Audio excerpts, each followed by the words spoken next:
আল্লাহ তাআলা বলছেন যে মাসালুল লাযীনা ইউনফিকুনা আমওয়ালাহুম ফি সাবিলিল্লাহ। এখন মদিনাতে যে রাষ্ট্র কায়েম হয়ে গেল, এটা কি রাষ্ট্র? ইসলামী রাষ্ট্র। কি রাষ্ট্র এটা? ইসলামী রাষ্ট্র। এই রাষ্ট্রে যদি কেউ দান করে, সাদাকা করে, যাকাত দেয়, তার সম্পদকে ব্যয় করে, এটা তার পরিবারের জন্য হোক, তার আত্মীয় স্বজনের জন্য হোক, ইকামতে দ্বীনের জন্য হোক, ইসলামী আন্দোলনের জন্য হোক, ইসলামী রাষ্ট্রকে টিকিয়ে রাখার জন্য সে যা দান সৎকা করবে, তাদের দৃষ্টান্তটা কেমন দেখেন আল্লাহ তাআলা বলছেন। মাসাল মানে দৃষ্টান্ত, মেসাল মানে কি ভাই? দৃষ্টান্ত, এক্সাম্পল। তাদের এক্সাম্পলটা কিরকম দেখেন? কা মাসালি হাব্বা, এটা একটা দানার মতো, একটা শস্যের দানা, একটা ধান মনে করেন ধান। এই ধানটাকে আপনি একটা মাটির মধ্যে আমবাতাত, আল্লাহ বলছে তুমি এই ধানটাকে মাটির মধ্যে কি বলে এটাকে রোপণ করো, ধানটাকে তুমি মাটিতে ফেলায় দাও, তাতে কি হবে? সাবা সানাবিলা, আমবাতাত সাবা সানাবেলা, ওইখানে দেখবা 7টা শীষ বের হয়ে গেছে। ফি কুল্লি সুম্বুলাতিম মিয়াতু হাব্বা, এর প্রত্যেকটা শীষের মধ্যে 100টা করে দানা হয়ে গেছে। আপনি এই কথাটা কি আমাদের কৃষক ভাইদের কাছে ক্লিয়ার কিনা বলেন?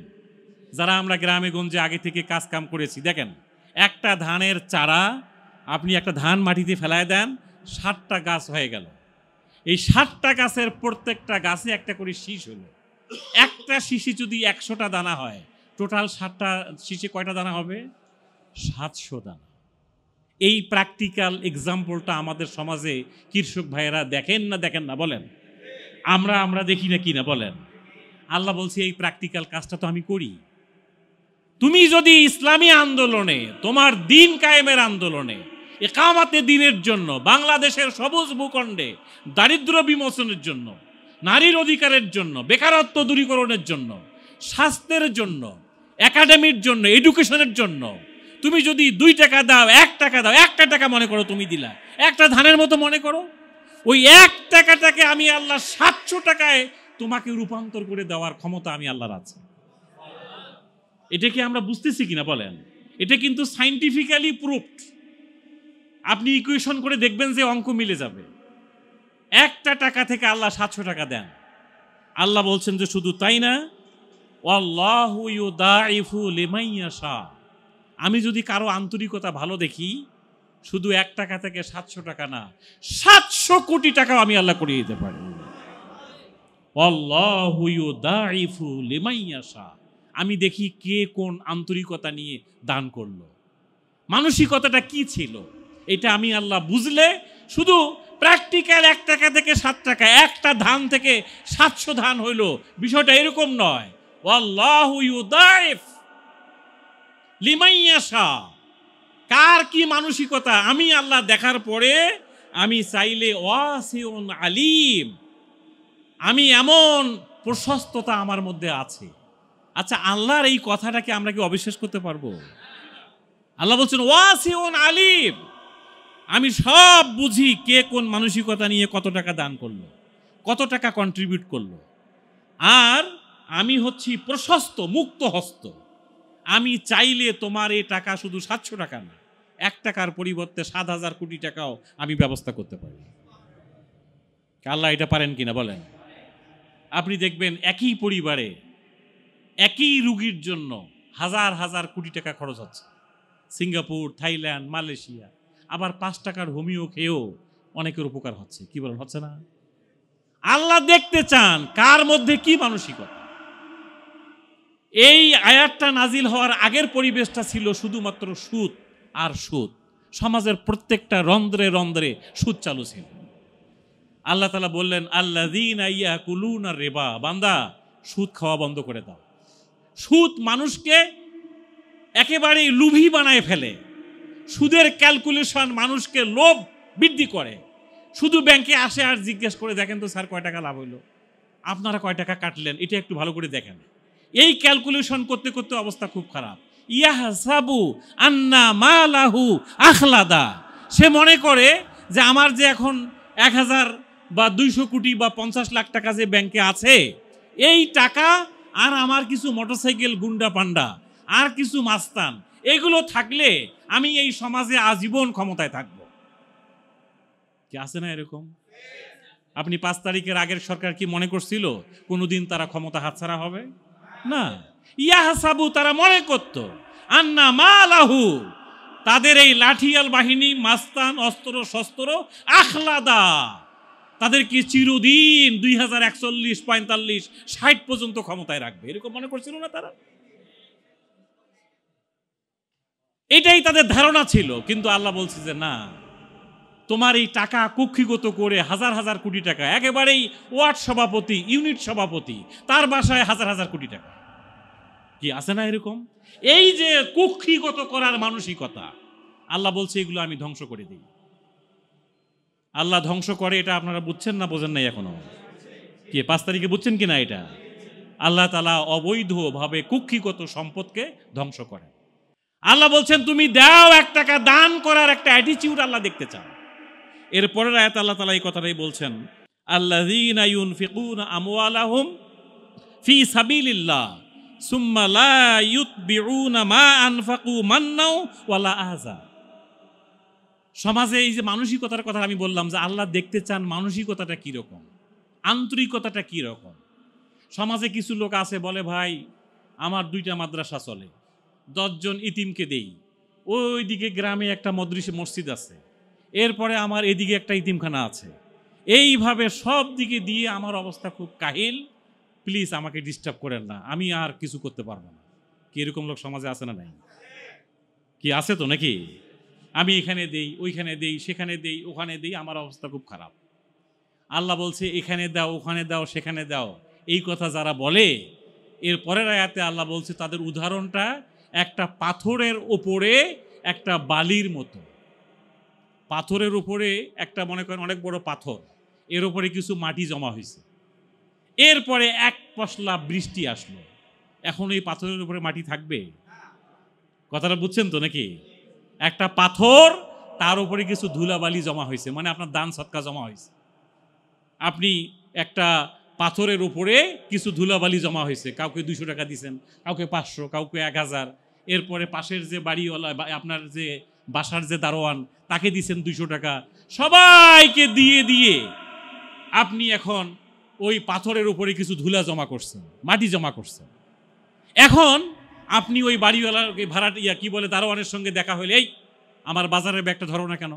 তোমাকে প্রত্যেক দিন আমি 200, 150 টাকা দিই, এই ব্যাগটা ধরতে তোমার অসুবিধা কোথায়? আমি কি তোমার খাবারের প্যাকেট পাঠাই না?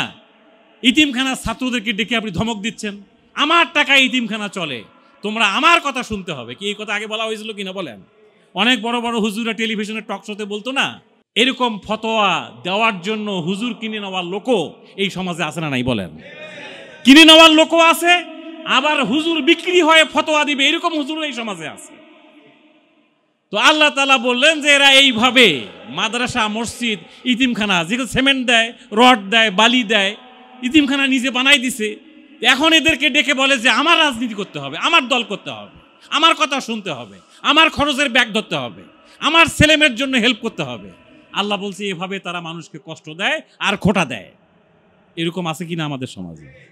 আল্লাহ বলছেন যে এরকম তুমি দান করলা, ঠিক আছে, মাদ্রাসা বানাই দিলা, ইতিমখানা করলা, সবাইকে 200-500 টাকা করে দিলা, যখনই তুমি খোটা দিবা আর ডেকে এরকম কষ্ট দিবা যে আমার ব্যাগ ধরবা না কেন, তাহলে ওই পাথরের ওপরে যে ধুলাগুলো জমা হলো, 1 পশলা বৃষ্টি আসলে যেমন পুরো পাথরটা ক্লিন হয়ে যায়, কোনো ধুলাবালি থাকে না, তোমার এই দানের আমলনামা এরকম শূন্য হয়ে যায়। আমরা কি বিষয়টা বুঝতে পারছি ভাই?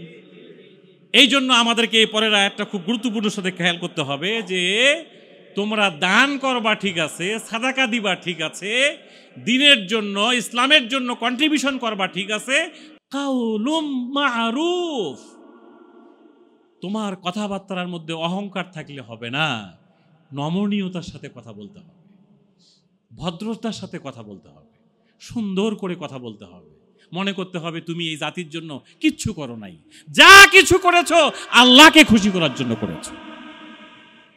এই মানসিকতা লাগবে। কাউলুম মারুফ,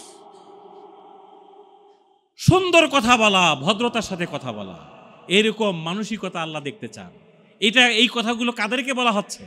মদিনায় এখন ইসলামী রাষ্ট্র কায়েম হয়ে গেছে। এই রাষ্ট্রের রাষ্ট্রপ্রধান হচ্ছেন মুহাম্মদুর রাসূলুল্লাহ সাল্লাল্লাহু আলাইহি সাল্লাম। সাহাবায়ে কেরামদেরকে ডাক দিয়ে বলা হচ্ছে, দেখো, আর এই অত্যাচারী মানসিকতা, অহংকারী মানসিকতা, এগুলো বন্ধ করো। যে কোনোভাবে টাকা পয়সার মালিক হওয়ার চিন্তা বন্ধ করো। আল্লাহ তাআলা তোমার জন্য যে রিজিক বরাদ্দ করেছেন তুমি সেটা পাবা। এই রিজিক থেকে ইনফাক করো, খরচ করো। আল্লাযীনা ইউনফিকুনা আমওয়ালাহুম বিল-লাইলি ওয়ান-নাহার সিররান ওয়া আলানিয়া। দিনে রাত্রে, উঠতে বসতে, তুমি সুস্থ অবস্থায় থাকো, অসুস্থ অবস্থায় থাকো, তোমার কাছে যতটুকু অ্যাসেট আছে এখান থেকে আল্লাহর পথে কিছু ব্যয় করো, ব্যয় করো, ব্যয় করো, ব্যয় করো। এই ব্যয় করার একটা অ্যাটিটিউড তোমাদের মধ্যে ডেভেলপ করলে তুমি দেখবা তোমার প্রত্যেকের সকল অধিকার প্রতিষ্ঠিত হয়ে গেছে। তুমি যে 1 লাখ টাকা থেকে 2,500 টাকা দিয়ে দিলা, আমি এটা 2.5 কোটি টাকা রূপান্তর করে তোমার কাছে ফিরিয়ে দেব। এই কথাটা আমরা বুঝে উঠতে পারি কিনা বলেন? আমি কথাটা গত মিটিংয়ে আপনাদের এই ইয়েতে উন্মুক্ত বিশ্ববিদ্যালয়ে বলছিলাম, এই IBWP একটা প্রোগ্রামে। মুসা আলাইহিস সালামকে যখন জন্ম নিল তার মা খুব টেনশনে পড়ে গেলেন। তৎকালীন সমাজে বাচ্চা জন্ম নেওয়া মানেই তাকে হত্যা করা হচ্ছে, কি বলেন, ঠিক না? এই অবস্থায় আল্লাহ তাআলা মুসার মাকে ইলহাম করলেন, মেসেজ পাঠাই দিলেন। তার হৃদয়ের মধ্যে একটা মেসেজ আসলো যে এই বাচ্চাটাকে তুমি একটা বাক্সের মধ্যে ভরে সাগরে ছেড়ে দাও। দেওয়ার পরে তুমি দেখবা যে এই টাকা, এই সন্তান তোমার কাছে আমি আল্লাহ তাকে নবুয়ত দিয়ে, দায়িত্ব দিয়ে, পৃথিবীর লিডার বানায়ে আবার তোমার কোলে ফিরিয়ে নিয়ে আসবে। একইভাবে আল্লাহর নবী মুহাম্মদুর রাসূলুল্লাহ সাল্লাল্লাহু আলাইহি সাল্লাম যখন মক্কা থেকে মদিনায় যাচ্ছেন হিজরতের দিন, সূরা কাসাস পড়ে দেখেন, তিনি একটা জায়গায় যে কাবার দিকে তাকায়ে কাঁদছেন, চোখের পানি হু হু করে পড়ছে। আল্লাহ রাসূল কাঁদিলে কিন্তু আল্লাহ সহ্য করতে পারেন না। তিনি কাঁদছেন কাবার দিকে তাকায়, হায় রে কাবা, এখানে জন্ম নিলাম, এখানে কোলে পিঠে করে মানুষ হইলাম, এই জায়গা ছেড়ে আমাকে চলে যাওয়া লাগবে? এরকম কত মানুষকে যে পৃথিবীতে কত জায়গা থেকে এই অত্যাচার নির্যাতনের কারণে স্থান ত্যাগ করতে হয়, এই ঘটনা পৃথিবীতে ঘটতেছে কিনা? প্রত্যেকটা কর্মী আজকে কেউ হিজরত করছে, কেউ পালিয়ে যাচ্ছে, এলাকায় বসে থাকতে পারতেছে না। এইভাবে কাবার দিকে তাকিয়ে আল্লাহর নবী চোখের পানি ঝরঝর করে ফেলছে। আল্লাহ তাআলা জিবরিলকে পাঠাই দিয়ে নবীকে মেসেজ দিলেন,